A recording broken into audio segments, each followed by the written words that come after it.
এই যে আজকে সকালে আর্জেন্টিনার ব্রাজিলের যে ম্যাচটা হলো, এর একটি গোপন রহস্য কেউ জানে না।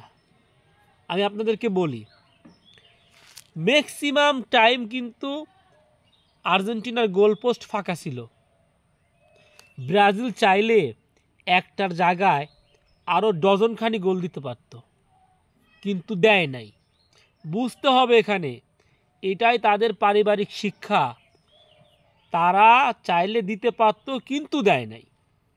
এখন অনেকেই বোকার মতো প্রশ্ন করবে, তাহলে একটা গোল কেন দিল? তারা একটা গোল এই জন্যই দিছে, তারা প্রমাণ করছে যে তারা ফুটবল খেলতে পারে। এই একটা গোল না দিলে অনেকেই তো তাদেরকে মনে করবে তারা ফুটবল খেলতে পারেই না, এই জন্য তারা একটা গোল দিছে। কিন্তু তাদের হাতে অপরচুনিটি ছিল, সুযোগ সুবিধা ছিল, তারা চাইলে আরও ডজনখানিক গোল দিতে পারত আর্জেন্টিনাকে। সামনে ঈদ, আর বাংলাদেশে আর্জেন্টিনার ভক্ত বেশি। আজকে বাংলাদেশের স্বাধীনতা দিবস, সব দিকে মিলায় মিশায় চিন্তা ভাবনা করে ব্রাজিল গোল দেয় নাই। এখানে ফ্যাক্ট, এটাই মূল ফ্যাক্ট আজকের, বুঝতে হবে। যাই হোক, বক্তব্য এখানেই শেষ হলো।